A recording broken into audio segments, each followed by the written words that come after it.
Dober dan in pozdravljeni v Delovem podcastu o politiki. Z vami sva Barbara Eržen in Suzana Kos. Z nama v studiu pa danes nosilca Evropskih list socialnih demokratov Matjaž Nemec in Klemen Grošelj, Zeleni Slovenije. Dober dan.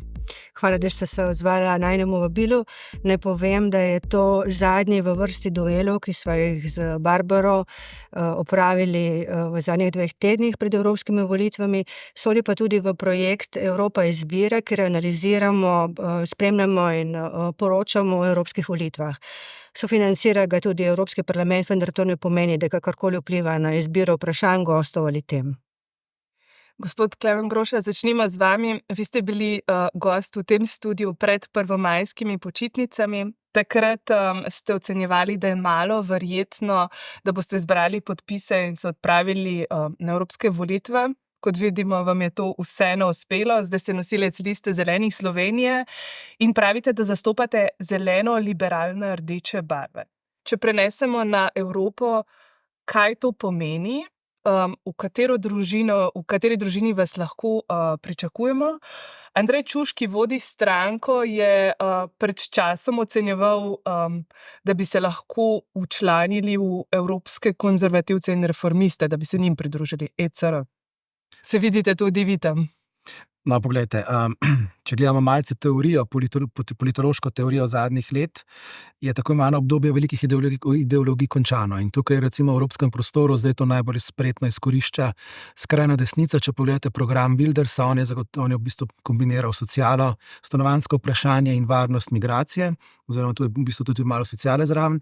Torej, tisto, kar mi ponujamo, je, se pravi, socialno vprašanje, zeleno vidik, in pa liberalno-demokratski vidik. Mi verjamemo, da ta dilema, ki se zdaj nekako vzpostavlja v evropskem političnem prostoru, ali se pravi, ali zeleni prehod, ali gospodarska uspešnost, ali socialna blaginja, da tukaj ni dileme, v bistvu ne more biti ali, mora biti in. Mi verjamemo, da lahko vse te vidike povezujemo in da je rešitev v povezovanje tako zelenega, liberalno-demokratskega in pa tudi socialnega.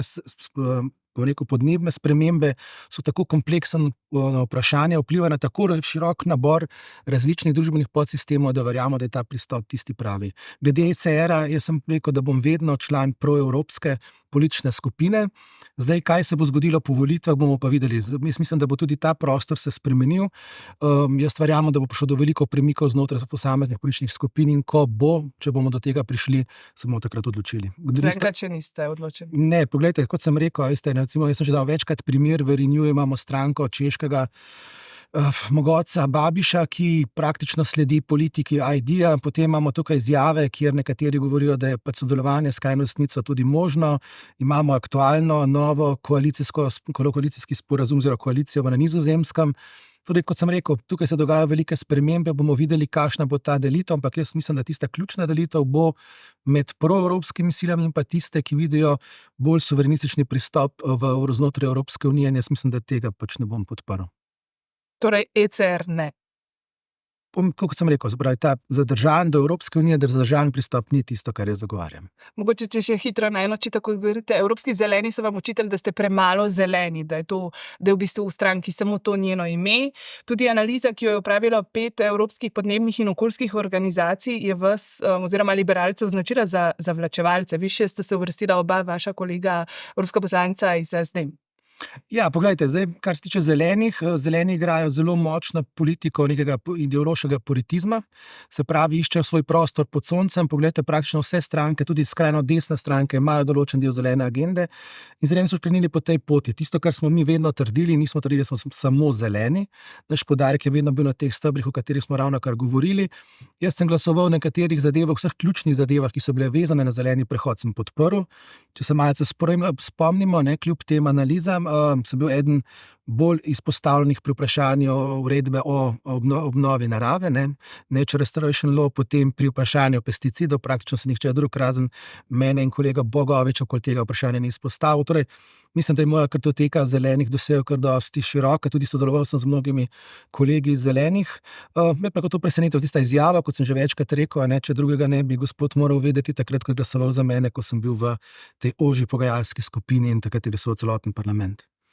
Gospod Nemec, verjetno se strinjate, da je na levi sredini s to drobitvijo list tudi volilno telo precej razdrobljeno. Gospod Luka Mesec je pred dnevi v našem studiu napovedal pogovore po evropskih volitvah o povezovanju.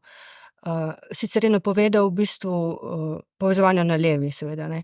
Napovedal je nadaljevanje pogovorov, ki so jih imeli v Levici, to pomeni pogovorov s Pirati in z Vesno, ampak tudi z vaše stranke sem jaz slišala neke ideje, da bi se veljalo povezovati z Levico. Kakšno je vaše stališče do tega? Pošteno bi bilo povedati, da smo temu naklonjeni, še bolj pošteno bi bilo povedati, da smo naklonjeni temu še pred pobudami gospoda Mesca. Mi smo v zadnjem obdobju večkrat pozvali po nujnosti združevanja tako imenovanega levo-sredinskega bloka, ne samo levega, ampak tudi sredinskega bloka, zaradi tega, ker so zadeve nujne in zelo resne, še posebej, ko govorimo o pojavu nacionalizmov ali pa ekstremizmov, populizmov, tudi fašizmov. Moramo biti neposredni in nacizmov v nekaterih državah in edini odgovor za to je močan levo-sredinski blok kot odgovor na te populizme in izme, ki ponovno dvigujejo glavo in postajajo mainstream politika.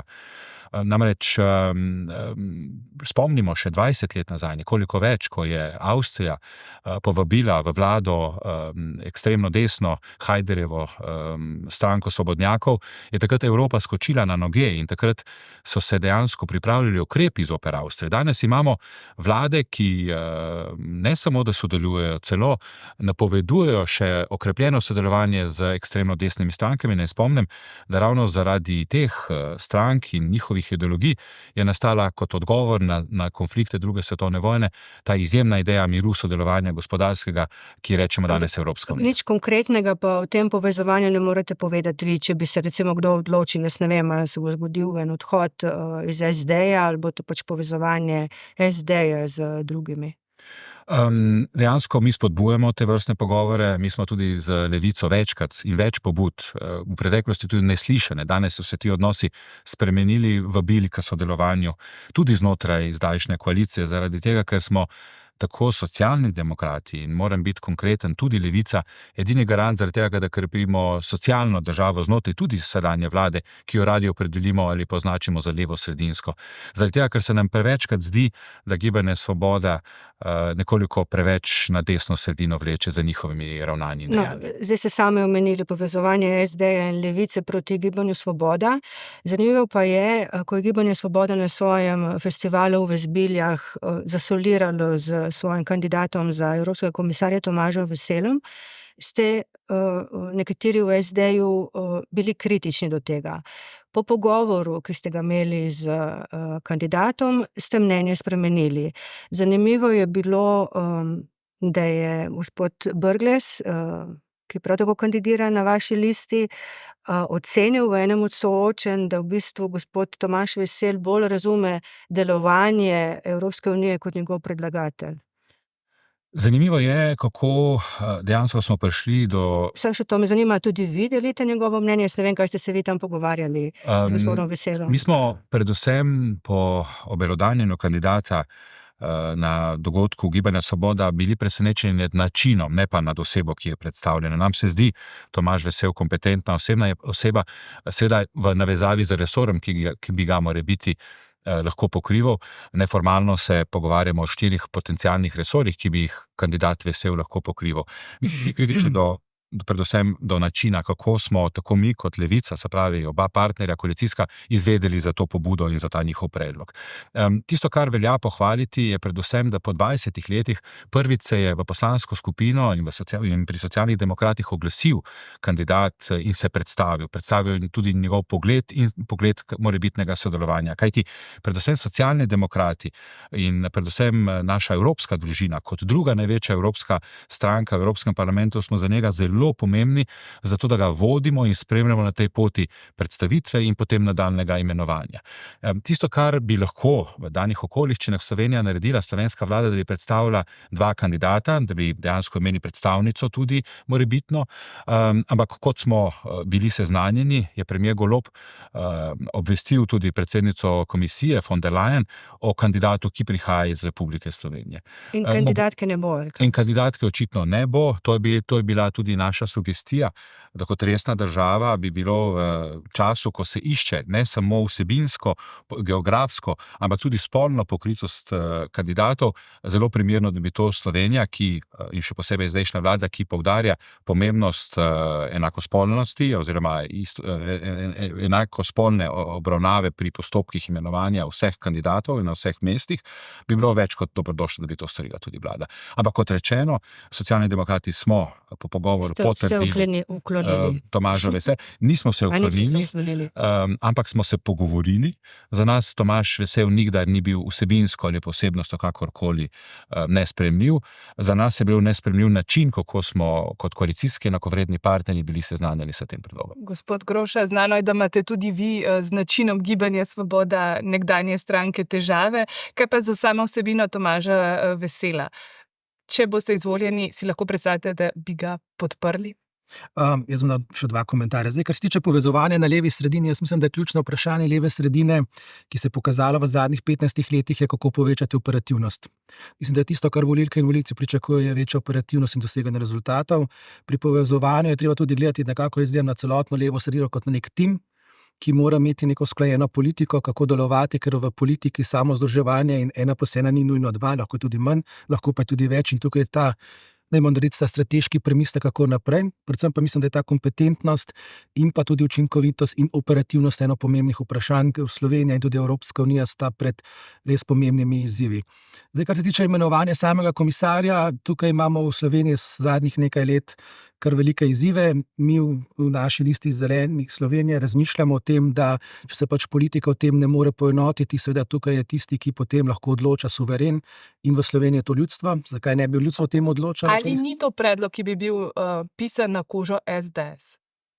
Ni nujno. Poglejte, nominacija je lahko odprta za vse državljane. Mi imamo že te izkušnje, jaz sem tudi konkretno izkušnjo zbiranja podpisov pri ljudeh in ljudje o tem imajo kar dosti jasno sliko, zakaj ne bi odločali o tem ljudje na koncu, in vsi kandidatov je lahko več in vidimo, kdo je tisti, ki bi bil recimo po mnenju ljudi primeren. Jaz mislim, da bi tukaj bil dodana vrednost tudi v tem, da bi se ta prostor kandidatov bolj odprl. Veste, zdaj seveda Svoboda je tukaj prišla s kandidatom na svojem dogodku in takoj, ko je prišla s tem dogodkom, je postal kandidat Svobode.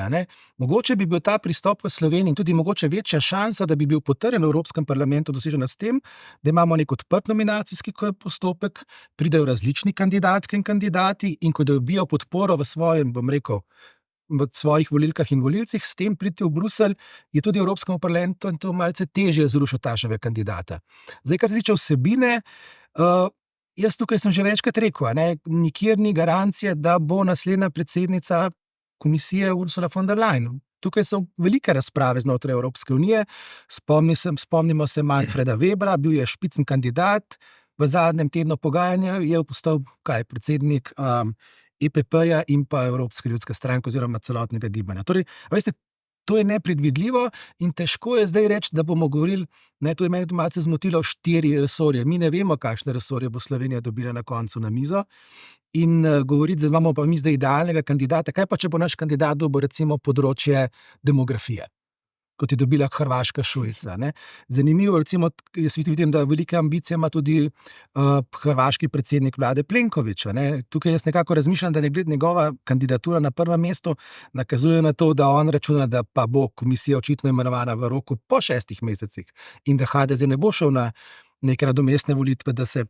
Tukaj je veliko odprtih stvari in jaz mislim, da ta proces bi mogoče bilo v tem trenutku smiselno mogoče vrniti ljudem in naj potem oni povedo in tudi s tem mislim, da bomo dobili boljši nabor in širši nabor kandidatk in kandidatov. Gospod Nemec, prejemam besedo, samo bi rekla tako, z mnogo besedami ste v bistvu potrdili to, kar je izjavil gospod Brglez, to pa je, da mogoče gospod Tomaž Vesel bolje razume funkcioniranje Evropske unije kot njegov predlagatelj, gospod Robert Golob. Izvolite. Jaz tudi upam, da je temu tako, ampak samo kratek komentar, ne, da se ne bi ne bi soglašal, pa se strinjal s kolegom Grošljem, ampak sedanja ureditev, ki temelji na eno temeljnih evropskih pogodb, je predvsem dejansko evropski poslanci zastopamo ljudi, Evropska komisija oziroma komisarji zastopajo Evropsko unijo, ter seveda predsedniki vlad zastopajo posamezne države. Vkolikor bi želeli, jaz bi se tudi soglašam s tem, da bi bolj več demokracije vnesli, predvsem, da bi ljudje lahko odločili o tem, kdo bo predsednik Evropske komisije, kdo bodo komisarji, gotovo je na mestu razmislek o tem, kako imenovati ljudi v zdajšnji ureditvi in v zdajšnjem mandatu. To je nemogoče. Lahko pa se odpira v Bruslju in mi to počnemo, socialni demokrati na evropskem nivoju odpiramo teme o tem, kako demokratizirati še bolj te procese imenovanja ali pa izvolitve najvišjih evropskih predstavnikov, zaradi tega, ker se zdi, predvsem, ko govorimo o komisiji, da je predvsem zelo oddaljena od volje ljudi, mi pa smo neposredno izvoljeni v Evropski parlament. Kratek komentar, tudi hrvaški primer je nekoliko drugačen od slovenskega. Premierju Plenkoviću ne bo potrebno odstopiti, ker oni nimajo take zakonodaje po 6 mesecih, ampak to lahko stori prej. V naši zakonodaji, ki je vezana na evropsko, pa resnično, če bi želel iz te funkcije odstopiti, ko si enkrat izvoljen za evropskega poslanca, potem je potrebno počakati 6 mesecev. Kaj pa recimo predlog Zelenih Slovenije, da bi volili evropskega komisarja, ali pa ne vem, na drugi strani imamo tudi predlog NSI, da bi evropski poslanci pomagali izbirati evropskega komisarja? To je v pristojnosti vlade, koliko bi prišlo do spremembe, soglašam in tudi se strinjam s tem. Je pa v tem trenutku tako, da v bistvu smo mi edini neposredno izvoljeni, mi evropski poslanci. Socialni demokrati seveda bi si želeli, kot rečeno, da bi ta proces bil še bistveno bolj demokratičen, kot se zdi in kot je, še posebej, kar se tiče vloge komisije oziroma izvolitev komisije. Mi smo poskušali za špicen kandidati, tako imenovani špicen kandidati, za svojim zastopnikom, ki bi bil obraz določenih političnih strank, ampak predvsem je bilo s Macronove stranke kar nekaj osporavanja in nikdar se ni izoblikoval ta sistem na tak način, da bi dejansko zaživel. Tako kot je kolega Klemen Grošelj omenil, dejansko pred 5 leti se je kadrovski vrtiljak zavrtel popolnoma drugače, kot je bil predviden. Tukaj, če smem samo eno kratek komentar. Glejte, mi moramo razumeti, tista komisija danes ni komisija, kot ko je bil naš komisar Potočnik. V preteklosti je bila komisija bistveno bolj tehnicistična, če tako rečemo. To so bili tehnokrati. V zadnjih 15 letih, zadnjih 3 mandatih je postala bistveno bolj politična. In seveda, ko postane nek organ političen, vedno bolj postaja v bistvu njegova izvršilna narava. In to se tudi vidi v delovanju komisije. In zato tukaj je pač sama temeljna pogodba, se pravi Lizbonska pogodba je takšna, kakršna je, ampak čas pa bi zdaj zahteva, da se pač ta, bom rekel, neposreden vpliv ljudi, in to so tudi pričakovane ljudi na to, kako komisija je sestavljena, povečuje. In to je tudi ena izmed dilem, ki je predvidena v samih spremembah z temeljnih pogodb. To je bila debata v tem mandatu, verjetno bo tudi naslednjem, in seveda to ravnovesje. Ali o tem odloča bolj svet EU, se pravi države članice, ali več parlament, in koliko je vloga tudi ljudi, državljank in državljanov. In pa v tem kontekstu, recimo, ena ideja, ki tudi meni zelo všeč, je, da bi imeli možnost tako imenovanega evropskega referenduma, ker mislim, da bi s tem pa lahko marsikaj spremenili v tem evropskem političnem prostoru, kar je zdaj trenutno zacementirano zaradi različnih političnih silnic znotraj EU. Oba sta sicer zelo kritična do sistema špicen kandidatov. Kaj je to potem farsa, ki bi jo mogel čim prej opustiti? Pravzaprav, ker ta je na nek način lažni obljube volivcev. Res je, nikdar se dejansko ni izoblikovala ta pobuda do te mere, da bi ljudje lahko razumeli, da v bistvu ta obraz, ta oseba predstavlja določene politike ali pa politično stranko. Nek poizkus, ki se zažal je izpel, ni pa rečeno zaradi sprememb v Evropski uniji, da bi v prihodnje ne bi ta pobuda tudi dejansko zaživela. Špicen kandidati kot taka ideja je bila, da imamo več nacionalne liste v ozadju, ki potem podpirajo te špicen kandidate. Zato je potrebno spremeniti prvič tudi temeljne pogodbe, potem celotno ustroj politike v Evropi se bi moglo spremeniti. Evropska unija bi morala postati nekaj drugega. Tukaj je cel kup nekih vprašanj v ozadju in to je pač neka, jaz temu rečem, da odkrito PR-ovska poteza, ki pa na koncu praktičnega političnega učinka nima. V nadaljevanju pogovora se bomo lotili vprašanja naslavljanja draginje, ampak tukaj bi zaokrožila še tole, kar smo zdaj govorili. Slišati je, da v SDS-u, ki naj bi dobil največ evropskih poslancev, razmišljajo o tem, če se bo Evropski parlament nagnil bolj desno, da bodo skušali preprečiti imenovanje Tomaža Vesele za evropskega komisarja. Gospod Tomaž Vesel pa je v tem studiu nama dejal, da je pripravljen za to, da bi dobil to funkcijo, poklicati tudi Janeza Janšo, kar je sicer po naših neuradnih informacijah zbudilo kar nekaj nezadovoljstva v Gibanju Svoboda, ampak to so pač stvari, ki bodo oni sami mogli urediti. Kot rečeno, obe stranki izpostavljata nujnost naslavljanja draginje. Lahko poveste, na kakšen način, kako bi recimo znižali cene hrane? Ja, poglejte, draginja je primarna odgovornost držav članic. Tisto, kar pa lahko Evropska unija naredi, je pa po našem mnenju, po mnenju naše liste Zelenih Slovenije, predvsem, da pogledamo, kakšna so razmerja znotraj verige od vil do vilic. Tukaj je razmerje moči, finančne. Ampak to smo gledali že, ne? Gospod Robert Golob je poskušal pač to analizo prek Ministrstva za kmetijstvo opraviti, pa ni pokazala ničesar. Ne govorimo o tej. Govorimo o tem, da enostavno ta razmerja, recimo trgovina je najmočnejši partner, če bi imeli kmetje močnejši ta delež znotraj te verige, pač dohodka, njihovo okrepitev njihovega položaja pomeni, da je to zmanjša pritisk na cene. Drugo, kar je pomembno pri cenah, je špekulacija. Mi imamo ogromno špekulativnega kapitala, ki udira tako na področje cen hrane, energetike, stanovanj. In tukaj lahko Evropska unija z nekim širšim pravnim okvirom začne omejevati te špekulacije. Mi sicer verjamemo, da bi moralo biti stanovanje ne samo neko privilegij, bi morala postati pravica. In stanovanjski problem praktično obstaja v celotni Evropski uniji. Zdaj, če vidimo, da pri kapital vstopa tako v kmetijstvo in išče tukaj v tem kmetijstvu dobičke, če vstopa v nepremičnine in zopet išče dobičke in s tem izrinja tisto primarno funkcijo, se pravi prehranske varnosti in pa recimo socialne stanovanjske varnosti, potem mi verjamemo, da Evropska unija mora tukaj poseči. Na kakšen način? Lahko z normativnimi ukrepi, se pravi, iz drugega orodja nimamo, se pravi, omejevati mora te špekulacijske nakupe. Teh špekulacijskih nakupov je ogromno in to onemogoča našim državljankam in državljanom normalno pridobivanje tako najbolj eksistenčnih dobrin in mislim, da tukaj lahko naredi s tem ukrepom, določene ukrepe lahko to prepreči. Pa mislite, da bi te špekulanti, ki imajo očitno veliko kapitala, to dovolili? Ne vem, v katerem programu, mislim, da v vašem sem prebrala večji nadzora, potrebo po večjem nadzoru. Ja, drži. Namreč, če je izhodišče zadnje 20-letno obdobje, ko so dejansko konzervativne politike vodile Evropsko unijo, lahko najdemo v tem razlog, da dejansko je Evropska unija ni se socialno razvila tako, kot bi dejansko od nje pričakovali. Dejstvo je, da ko govorimo o draginji, ne moremo govoriti samo o prehrambeni verigi, govorimo lahko o tudi energetski revščini. Mi imamo nekaj ukrepov, kot je recimo obdavčitev dobičkov, visoke dobičkov določenih korporacij. Ta dobiček bi moral biti vse evropsko potrjen, da bi lahko iz teh dobičkov potem najšibkejše z določenimi subvencijami lahko subvencionirali in omogočili, da se najšibkejši člen, torej posamezniki, Evropejke, Evropejci, ki živijo na robu, na socialnem robu, si sistemu pomogli. Seveda za pomočjo tudi evropskih mehanizmov. Mi bi si dejansko želeli, da bi uvedli evropsko socialno, evropski univerzalni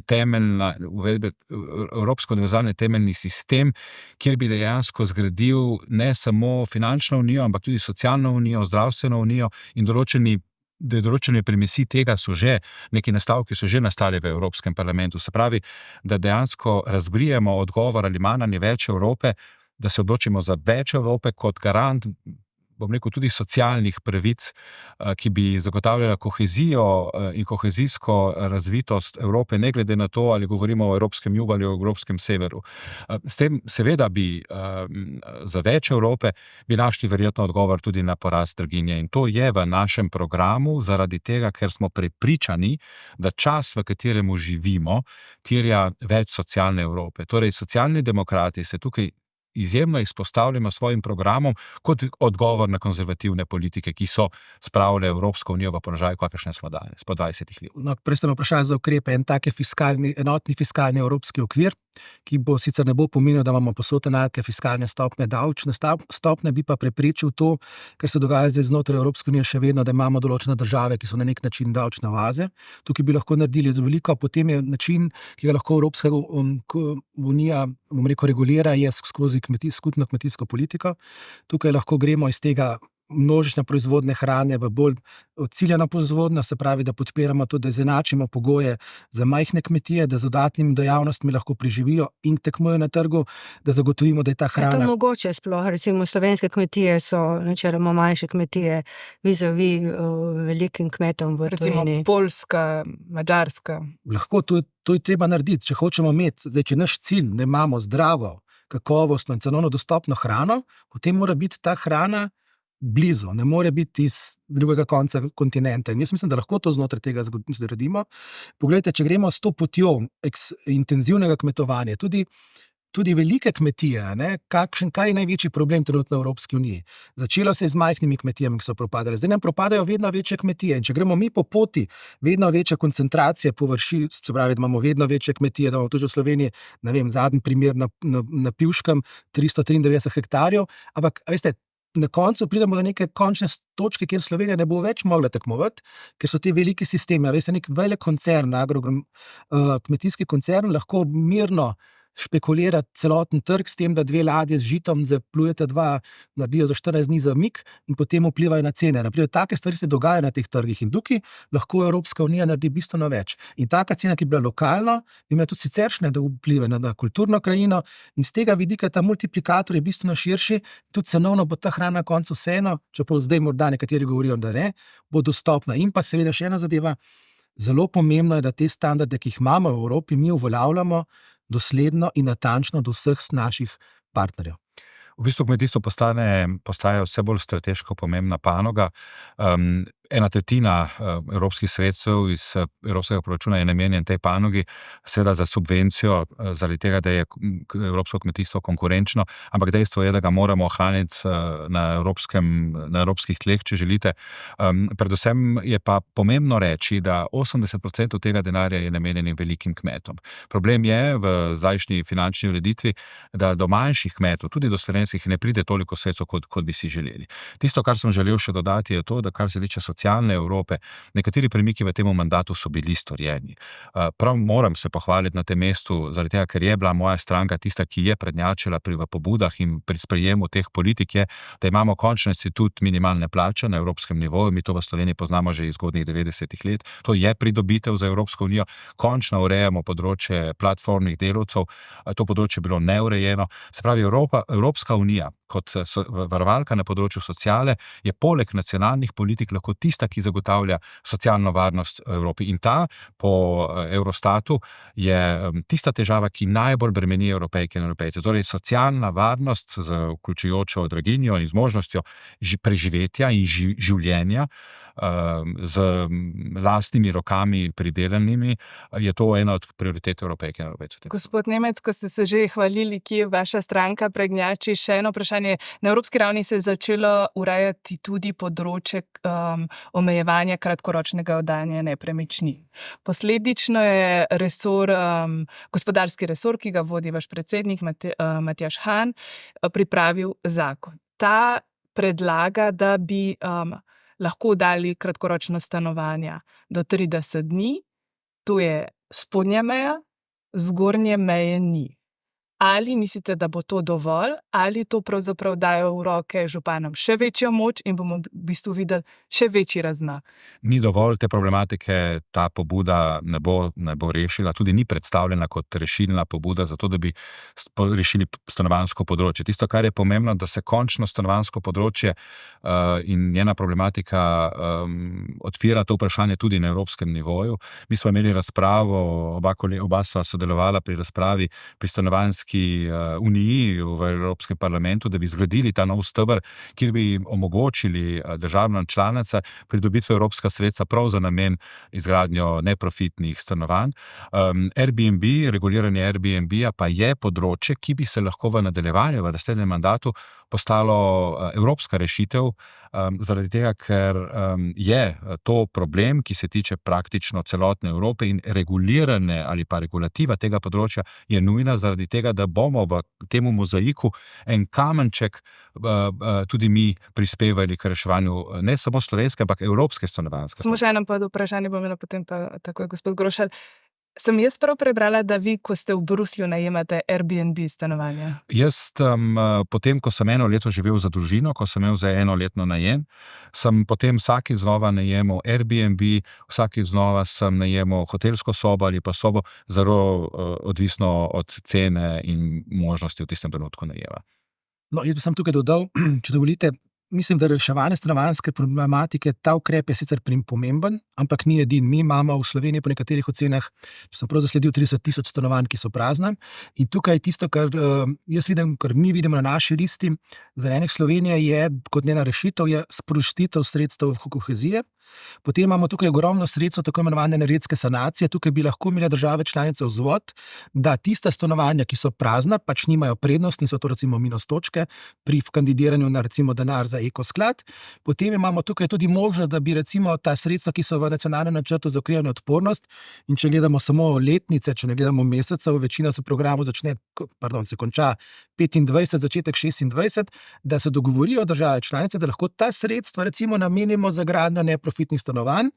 Tukaj bi jaz dal večjo vlogo lokalnim skupnostim. Mislim, da lokalne skupnosti bi lahko hitreje to naredili, ampak tisto, kar je pomembno, treba razumeti, če gremo z evropskim financiranjem, potem je to ni več profitna dejavnost, ampak je to v bistvu zdaj socialni ukrep za mlade družine. In tudi prej smo govorili, kaj bo največji izziv, oziroma kaj jaz in tudi na moja lista vidimo kot največji izziv.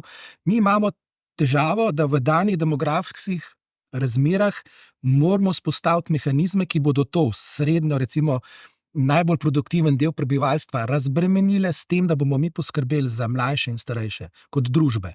Če tega ne bomo naredili, mi ne moramo vseh teh bremen zdaj prevaliti na to generacijo, ki je zdaj v tem produkcijski kreativni dobi, ker enostavno tega bremena oni ne morejo zdržati. In to bi potem tudi spremenili, do neke mere razbremenilo teh obveznosti in to bi njim olajšalo življenje in vsakodnevni, preživetje. Naj povem, da sem v enem od programov strankarskih prebrala, pa ne v vajnih, da je kar 20% mladih Evropejcev pravi, da je rešitev stanovanjskega vprašanja najbolj zahtevna zadeva za njih. In da je v bistvu problem pomanjkanja stanovanj za mlade, to smo tudi pisali v delu, je od Ljubljane do Dublina. Skratka, ni to samo slovenski problem in bi ga bilo potreba nasloviti. Če smem mogoče samo dodati, zato se uveljavlja tako imenovani dunajski model. Spet bom omenil mojo stranko, namreč Dunaj vodijo že desetletja socialdemokrati, ki je, sinonim za dobre politike na področju reševanja stanovanjskih problematik. In to bi lahko bil model, ki bi lahko tudi v Sloveniji rešil ta pereči. Tukaj, če sem smem malo dodati, avstrijski modeli so spet specifični. Mi moramo vedeti, da mi malce pozabljamo ta nacionalne kulturne vzorce, in prenašanje vseh modelov nekritično, mi imamo tudi nekatere zakone. Se mi bi to kritično. Mi imamo nekatere zakone, ki so identični nemškim, in potem rezultat ni čisto nemški, ampak je malce drugačen. Ker ste ravno omenili Dunaj, bom mogoče potem tukaj rekli kakšno besedo še v zvezi s sežigalnico. V Mariboru, kjer ste vi SD začeli svojo volilno kampanjo, bo ena od sežigalnic, 2 naj bi, mislim, na novo zgradili, eno imamo že v Celju. Celje ima v bistvu po podatkih najslabši zrak, onesnažen s finimi škodljivimi delci, ki nastajajo pri kurjenju v Sloveniji. Pri nas se velikokrat omenja kot primer dobre prakse Dunaj, vendar raziskava o zdravju po evropskih mestih kaže, da Dunaj ni zgleden glede tega. Po tej raziskavi se namreč uvršča med mesta, ki imajo veliko smrti, kar 7%, ki so posledice onesnaženja zraka. V Ljubljani je že zdaj ta odstotek 9%, se pravi višji kot na Dunaju, hkrati pa se tudi v Ljubljani načrtuje velika sežigalnica odpadkov. Kakšno je vajino mnenje? Je Ljubljana tista, ki to prenese, tudi če bo imela zelo visok dimnik, gospod Grošelj? Ja, zdaj jaz, ki prihajam Se upate soočiti z gospodom Jankovićem? Upam, jaz prihajam iz Zasavja, kjer imamo najvišji dimnik, nekje je ista ideja, da bomo imeli visok dimnik in bo to vse odneslo nekam drugam. Torej, tisto, kar bi jaz prvo rad izpostavil, je, da družba mora več narediti, da zmanjšujemo splošno količino odpadkov in na koncu odpadek, če imamo dobro urejen sistem krožnega gospodarstva, lahko tudi surovina. To je prvo, kar moramo se bolj potruditi. Tisto, kar mene zdaj pri Sloveniji malce skrbi, je, da gledamo na nek način ponovitev zgodbe z regionalni centri za ravnanje z odpadki, kjer je skoraj bilo na koncu vsako vas en reko. Tisto, kar je treba pogledati, je, kolikšna je ta količina odpadkov, ki so na koncu dejansko potrebni sežiga, in seveda potem lokacija. Lokacija očitno, mislim, da tukaj stroka ima kar dosti jasne dodefinirane parametre. In taka lokacija, ki mora biti, očitno ni, verjetno Ljubljana ni najboljša za kotlino, tudi verjetno Zasavje za meglo ni najboljša rešitev. Tako da jaz bi iskal to rešitev in pa seveda vprašanje, koliko teh sežigalnic sploh potrebujemo. Veste, mi smo imeli... Mislim, človek bi pričakoval, da vemo, koliko sežigalnic potrebujemo, če jih načrtujemo že. Regijske centre za ravnanje z odpadki tudi mislijo, da vemo, pa zdaj vemo, da ne nismo vedeli. Takrat in da je bilo tukaj v zadju predvsem, kako porabiti evropski denar, ne s kakšno učinkovitostjo, pa da se ga porabi, in smo sistem naredili dodaten. Problem je, ker pač prihajam spet iz mojega Zasavja, imamo tam regijski center, ki se ga je potem reševalo, obremenjevalo proračune od vseh 3-4 občin, ki so v tem sodelovali. Se pravi, mislim, da ta pristop je treba jasno pogledati, koliko je tega, koliko lahko realno zmanjšamo in kaj je tisto, kar na koncu dejansko in kdo je tisti, ki ne bi to povedal? To mora država narediti. Mislim, da tukaj ministrstvo lahko naredi svoje in ima te službe, statistični urad verjetno spremlja oziroma bi moral spremljati količino po teh podatkov in potem na dejstvih narediti eno jasno strategijo, kako bomo s tem ravnali. Gospod Nemec, imamo strategijo, nimamo. Ta razprava ni samo v Sloveniji, ampak poteka po mnogih evropskih državah, kajti dilema je v tem, ali izvažati v tretje države te naše smeti ali kaj jih obdelovati na domačih tleh. Tudi Slovenija in tudi mi kot družba moramo najti način dialoga med politiko in lokalnimi skupnostmi, zaradi tega, da se odkrito pogovorimo, da prevzamemo tudi mi del odgovornosti kot družba, kot slovenska družba za smeti, ki jih sami proizvajamo. Dejstvo je, da živimo v času, ko je tehnologija izjemno napredovala. Torej, tovrstne storitve so ponekod, kot ste vi omenili, tudi že profitne, se pravi, ustvarjajo profit, in v primerjavi z preteklimi praksami, ko se je sežigalo premog, so te celo nekoliko čistejše, kot so bile recimo uzance iz preteklosti. Skratka, nisem vprašala Ljubljana, sežiganje za dalje ne. Vkolikor se bo doseglo standardne pričakovane in vkolikor bo zgrajena na način, da ne bo vplivala, kot ste vi opozorili, na življenje Ljubljančank in Ljubljančanov in okoližanov, jaz se strinjam s tem, da se naredite objekte tam, kjer okolje je pripravljeno sprejeti po določenih pogojih te objekte v njihovo okolje. Pa tudi tehnološki vidik je bil kar omenjen, to še to moj kratek komentar, tehnologija gre izredno hitro naprej, recimo piroliza in proizvodnja iz pirolize iz odpadkov vodika in rezultat je v bistvu grafit, ki je lahko gradbeni material, to se že zdaj uporablja, recimo v Franciji, v Strasburgu se to uporablja, tako da tudi ta tehnološki vidik je treba dati v prvi plan in imamo mi v Sloveniji neko izkušnjo s T6, kjer smo takrat govorili, da je to bila najboljša razpoložljiva tehnologija, pa smo zanemarili nekatere druge vidike. To je treba spremljati. Mogoče sežigalnica lahko zaradi tehnološkega razvoja se izkaže, da takšne tehnologije, kot so sedaj, niso več aktualne, da so neke druge na voljo, ki so morda celo boljše in bolj okoljsko sprejemljive. Napeljali ste T6, pa mogoče eno hitro vprašanje. Že veste, kako boste glasovali na referendumu novembra o drugem bloku NEK? Vkolikor bo razprava in jo bo vlada in politika spodbujala o tem, kako se bo vodila investicija, pod kakšnimi pogoji bomo to elektriko proizvajali, koliko časa in pod kakšnimi finančnimi pogoji bomo izgradili ta največji v zgodovini slovenstva projekt, potem sem na načelni ravni naklonjen temu, kajti sam ne vidim alternative temu načinu pridobivanja elektrike, zato da ohranimo predvsem slovensko gospodarstvo konkurenčno.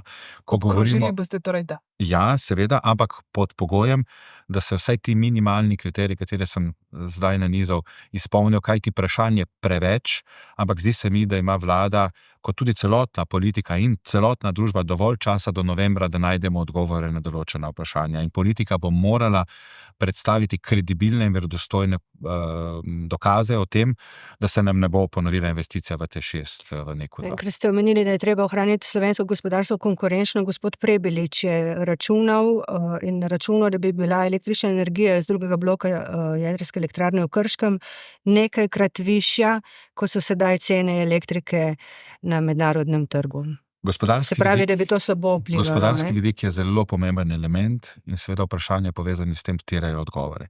Tisto, kar pa je pa pomembno izpostaviti v tem geopolitičnem položaju, ki se je znajdla Evropa in Evropska unija, da je pomembno tudi z vidika strateških investicij imeti, bom rekel, vse tisto v državi, zato da sistemi delujejo ne glede na uvoz ali pa izvoz ali pa dejavnike ali pa zunanje vplive. Torej ne gre samo za ekonomski vidik, gre tudi za strateško-geopolitičen vidik, da smo dejansko mi doma sposobni, ne glede na zunanje vplive, proizvajati elektriko, ki bo generiralo življenje v Sloveniji. Gospod Grošelj, No, jaz sem mogoče, v marsičem se strinjam, to moram priznati, ampak jaz sem zadnjič gledal en podatek, čisto zanimivost, pa me čista operativnost zanima, recimo drugi tir smo začeli idejni načrt leta 96, takrat sem bil jaz star 20 let, ko bo drugi tir spuščen v promet, bom jaz star 50 let in to nekaj pove o naši, bom rekel, operativnosti.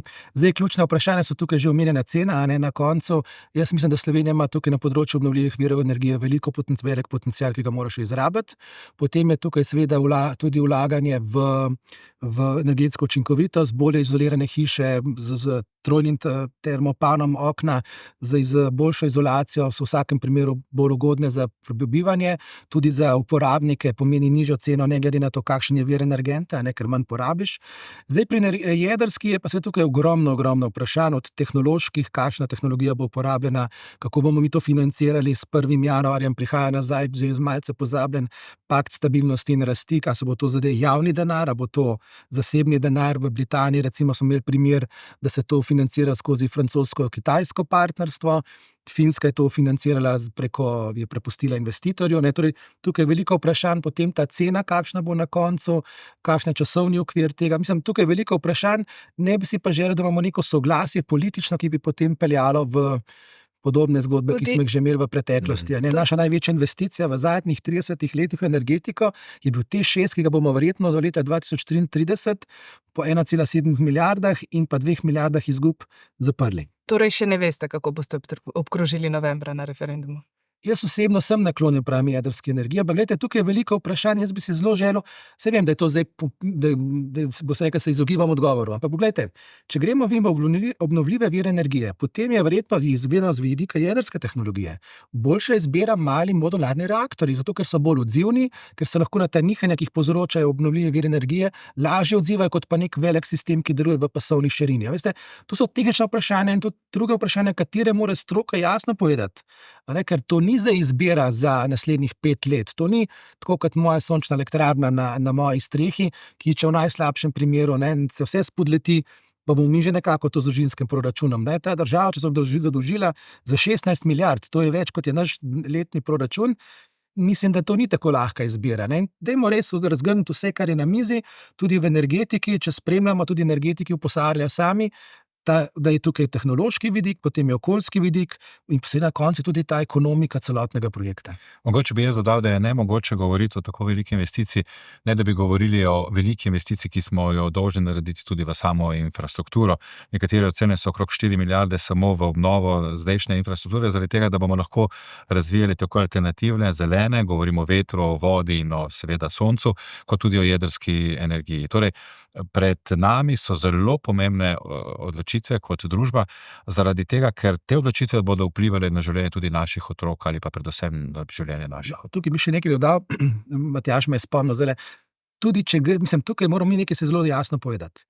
Tudi če mi gremo v jedrsko opcijo, to ne pomeni, da ne bomo vlagali v distribucijsko omrežje, to ne pomeni, da ne bomo gradili novih transformatorskih postaj po našem podeželju in po naši deželi, to ne pomeni, da bo treba to vse okrepiti, nadgraditi, tudi zgraditi novo, to hrbtenično omrežje, to vse ostane. Se pravi, tukaj je samo vprašanje, kako bomo ta celoten paket zaprli, da bo Slovenija. In tisto, kar je bilo tudi izpostavljeno, seveda, geopolitični dejavnik je zelo pomemben, ampak tukaj so dve vprašanji. Ali gledamo na slovenski elektroenergetski sistem, ali gledamo na ta širšo skupni evropski trg energentov. Torej, to je zdaj tisto vprašanje in tukaj se Slovenija bo morala odgovoriti. Ali gremo v to skupno zgodbo, ali pa bomo gradili neko bolj samostojno zgodbo in pa ne se delati iluzij, ta samozadostnost je izredno pomembna, ampak tok, ki ga mi ali pa elektriko, ki ga mi porabljamo, ni nujno narejena v TEŠ-u ali v neko. Ta trg je relativno prost in že deluje. Ste omenili modularne, kaj Mali modularni reaktorji, ja. Gledala sem lobiste na aplikaciji protikorupcijske komisije Erar. Tam recimo sem ugotovila, da je kar nekaj lobistov že lobiralo za drugi blok jedrske elektrarne tudi v kabinetu predsednika vlade, tudi lobisti, ki bi financirali ali sofinancirali ta projekt. O teh vaših modularnih reaktorjih pa nisem našla nobenega lobiranja. Mislim, da imate vi v programu, da je treba v bistvu pregledati lobistične stike oziroma lobiranje. Ali sem brala pri vas? Mislim, da Ne, pri imamo vas, mi to v programu. a ne? V bistvu, da bi moglo biti to malo bolj transparentno, ne? Glejte, tukaj moja sreča je zelo jasno. Jaz lobiranje nimam nobenega problema. Samo tisto, kar je ključno, je, da se vse to pojasni javnosti in da se ve javnost, s kom se je kdo pogovarjal, in tudi lahko povemo, kaj smo se pogovarjali. Ne? Glejte, Da bi kdo kaj dobil, to pa ne bo prišlo v javnost, ne?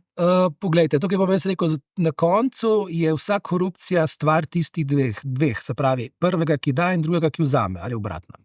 In tukaj lahko imamo mi najstrožjo zakonodajo, če bo naša politična kultura in siceršnja kultura takšna, da bo to tolerirala na kakršenkoli način, se nam bo to dogajalo. Primer Katargate je zelo jasno pokazal. Ne? Vse se je dogajalo izven prostora Evropskega parlamenta, šlo je mimo bančnih računov, na koncu je končal denar v kovčkih. In kako boš to preprečil, to tudi organi pregona oziroma preiskovanja težko dokažejo, razen če ne uporablja posebnih metod in prisluškovanja z sodnimi odredbami in tako naprej. Ampak ta transparentnost je, veste, ki je tudi pomembna. Recimo, zdaj bil zelo pomembno udaril Evropski parlament. Jaz mislim, da je bilo potrebno to tudi na komisiji narediti. Zdaj smo tudi izglasovali ta organ, ki bo skrbel za transparentnost na evropski ravni, ampak tisto, kar morajo ljudje zahtevati od nas politikov, da smo mi maksimalno transparentni in da pač, če na tem pogrnemo, potem pač dobimo določene politične posledice. Gospod Nemec, na vašo stranko se je na nacionalni ravni zgrnilo kar nekaj očitkov. Kaj bo, če boste dosegli slabši rezultat kot na zadnjih volitvah, ko ste dobili 2 mandata? Kaj bo po vaši oceni najbolj krivo za to? Sama lista, nizek vložek v kampanju, v katerem poslušamo, ali ravno te afere? Ne bi bilo pošteno z moje strani ne priznati to, kar ste omenili. Socialni demokrati smo v zadnjih nekaj mesecih šli res skozi eno zelo turobno obdobje. Predvsem je bila potrebno storiti kar nekaj ukrepov, samorefleksije, očiščenja, če želite, reorganizacije, tudi finančna konsolidacija stranke nas še čaka. Ampak zdi se, da smo v naših ravnanjih, začenši za kongresom, začeli hoditi po tej poti. Jaz mislim, da predsednik Han se je lotil dela sistematično. Ni vse na očeh javnosti, ampak verjemite mi, da bodo jeseni marsikaj se kristaliziralo.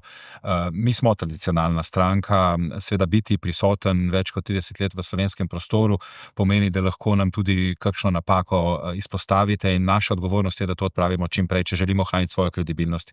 Jaz mislim, da je lista sestavljena dobra, kompetentnih ljudi, ki tudi geografsko pokrijejo celotno področje Slovenije in je čutiti vsaj na terenu veliko soglašanja za to listo. Jaz mislim, da rezultat bo pokazal, da smo socialni demokrati dokazali, da smo za nekaterimi praksami opravili in postavili stranko na zdrave temelje. Dajte nam še nekoliko časa, zato da boste dejansko tudi vi verjeli v to, kar počnemo. Naši nameni so iskreni, jaz bi si želel, da bi to uvideli tudi državljanke in državljani na naslednjih volitvah, kajti te so pomembne, ne samo za socialne demokrate, ne samo za Slovenijo, ampak predvsem za Evropsko unijo. In pomembno je imeti kompetentne ljudi na pomembnih mestih in socialni demokrati smo izven slovenskih meja druga največja politična sila in si prevzemamo odgovornost za to, da ne ohranimo samo varno in zeleno in inovativno Evropo, ampak predvsem socialno. In to je naša vloga, ki jo sprejemamo. Če bi se slučajno zgodilo, da boste dobili samo enega evropskega poslanca, menite, da se bo začelo v stranki obračunavanje tudi s gospodom Hanom in zahteve, da... Iskreno mislim, da ne. Jaz mislim, da smo si postavili realne cilje, seveda za primesmi tudi neke ambicioznosti in želja. Vkolikor bi dobili več kot enega, bo za nas to velik uspeh. Eden bi nas pa obdržal, bom rekel, nekje v svojem na evropskem zemljevidu, kajti želimo ohraniti to evropskost, ki jo imamo v naši stranki. Še naprej, zato ker smo vseeno pomemben dejavnik. Jaz sem član predsedstva Evropskih socialnih demokratov, Tanja Fajon je podpredsednica Evropskih socialnih demokratov, se pravi, da v evropski družini socialnih demokratov slovenski del igra pomembno vlogo. Kako pa komentirate to, da v bistvu ni želela pomagati in ni prisluhnila gospodu Hanu, da bi pomagala zbiranjem glasov na listi? Težko bi vam pritrdil, da ni želela. Mi smo opravili pogovor z mnogimi ministri, tudi z Andrejo Katič. Tanja Fajon v tem trenutku opravlja zelo odgovorno vlogo, kajti Republika Slovenija je nestalna članica in ocenili smo, da zaradi njenih mnogih poti ne bi dejansko prenesla jasnega sporočila do volivcev. Dejstvo pa je, da večina ministrov ima zelo težko delo. Le minister Jevšek nekako v sozvočju dela, ki ga opravlja na ministrstvu, lahko opravlja to vlogo kandidata tudi na socialdemokratski listi. Gospod Grošelj, Socialni demokrati so tradicionalna stranka, z kar nekaj člani pa imajo težave s financiranjem te kampanje. Kdo financira vam? Mogoče to gospod Igor Lavš, ker zasledili smo, da se je to nekdanji član oziroma ne vem, morda je še LDS-a in zelo uspešen poslovnež, predvsem v Srbiji. Naša kampanja je financirana, se pravi, moj delež je 5.000 evrov. Mi smo nekako postavili ambicijo do 20.000, začetna je bila do 10.000, predvsem tukaj zbiramo donacije, torej se pravi fizične osebe, ki donirajo, in to je to, naša kampanja bo skromna. Delali bomo predvsem na vsebinah, mislim, da imamo dobro in kvalitetno in tudi kadrovsko močno listo in s tem gremo na volitve. Dobro, najlepša hvala, ker ste bili naša gosta. To je bilo to za danes. Hvala za pozornost. Z vami pa bomo spet v običajnem terminu v nedeljo.